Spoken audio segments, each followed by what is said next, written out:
মন। জীবনে যখনই কোনো বস্তু বা সুখ স্বাচ্ছন্দ্য অধিক মাত্রায় আপনার কাছে চলে আসে, তখন নিজেকে শ্রেষ্ঠ মনে করার একটা প্রবণতা দেখা যায়, যা হয় আত্মবিশ্বাসে পরিণত হয়, নয়তো অহংকারে। এবার আত্মবিশ্বাস আর অহংকারের মধ্যে অনেক বড় পার্থক্য রয়েছে। আমি এটা করতে পারি, আমি ওটাও করতে পারি, এ হলো আত্মবিশ্বাস। শুধুমাত্র আমি এটা করতে পারি, শুধুমাত্র আমি ওটাও করতে পারি, আমি হলাম সর্বশ্রেষ্ঠ, এটা হলো অহংকার। এবার এই অহংকার এর ধ্বনি অনেক দূর প্রবাহিত হয়, আর এর প্রহার সর্বপ্রথম আপনাকে বিপর্যস্ত করে। এবার এই অহংকার এর বিপরীত শব্দ হলো বিনয়, অর্থাৎ নিজের ঊর্ধ্বে উঠে অন্যের বিষয় ভাবনা চিন্তা করা, সংসারের বিষয় ভাবা। এই বিনয়ী হবার চেষ্টা করুন, একের থেকে অনেক হওয়ার চেষ্টা করুন এবং একসাথে থাকার চেষ্টা করুন।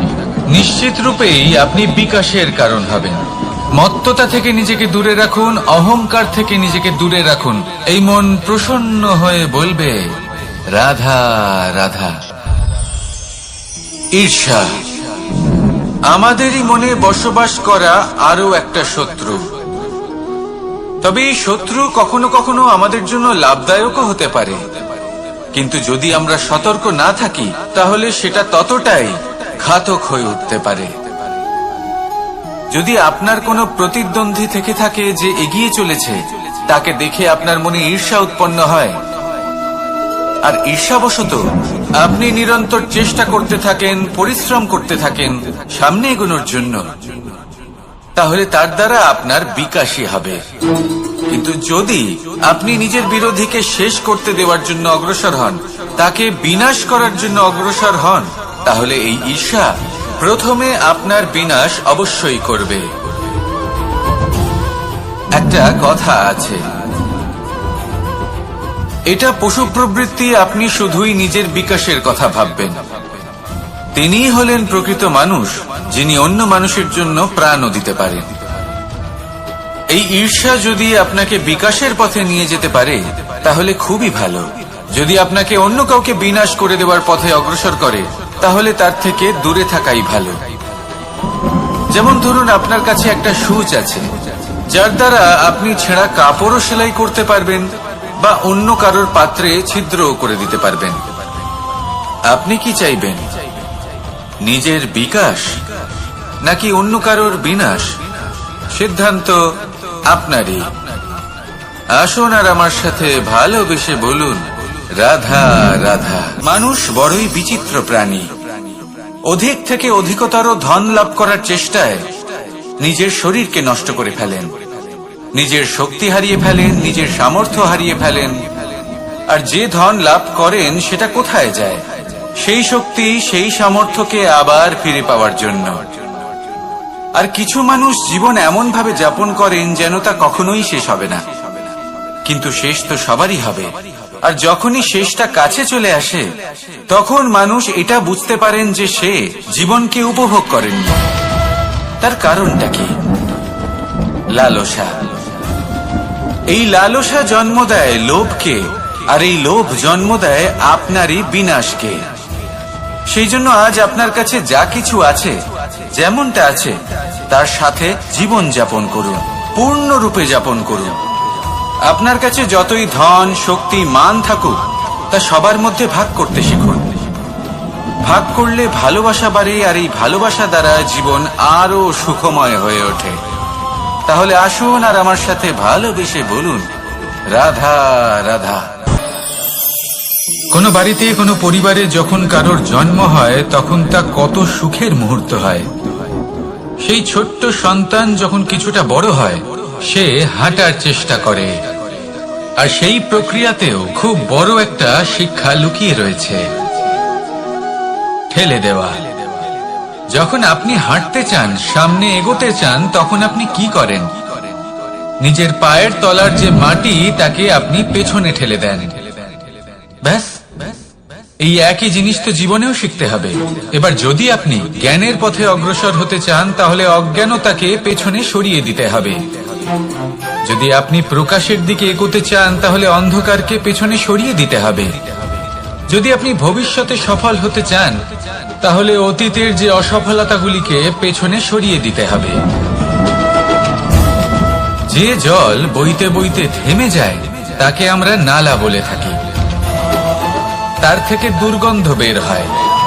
কিন্তু যে জল বইতেই থাকে তাকেই আমরা পবিত্র জল বলি। তাহলে আপনিও কর্ম করতে থাকুন, কখনো থামবেন না। আর আমার সাথে ভালোবেসে বলুন, রাধা রাধা।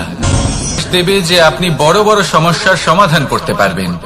এবার যদি কথা বলি সব থেকে কঠিন সময়ের, তাহলে সেটা হলো বিচ্ছেদের।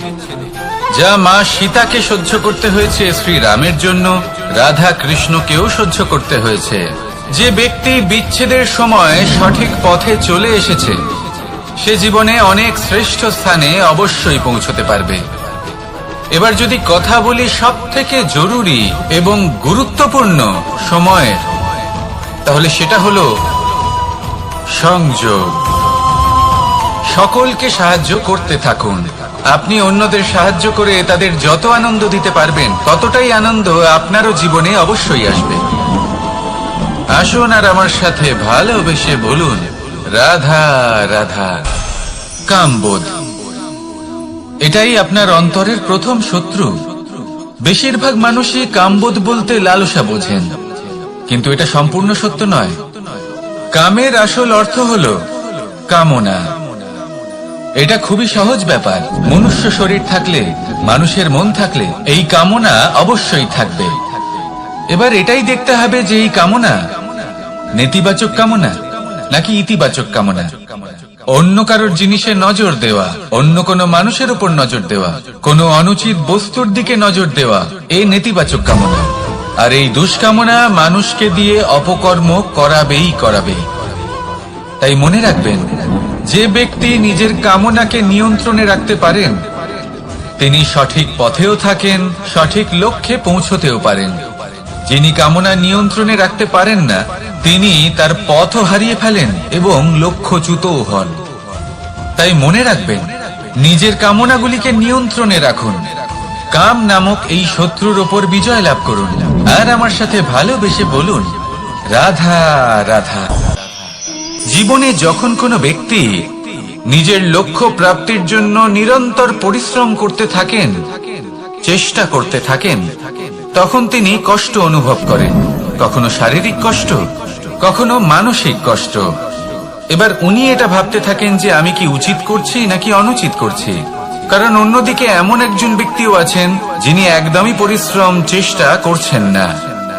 তিনি মদিরা পান করেন, বিলাসিতায় জীবন কাটান, অলস প্রকৃতির হয়ে ওঠেন, নিদ্রাতে বিলীন হয়ে থাকেন আর ভাবেন যে তিনি সুখ লাভ করছেন। কিন্তু এরকম কেন হয়?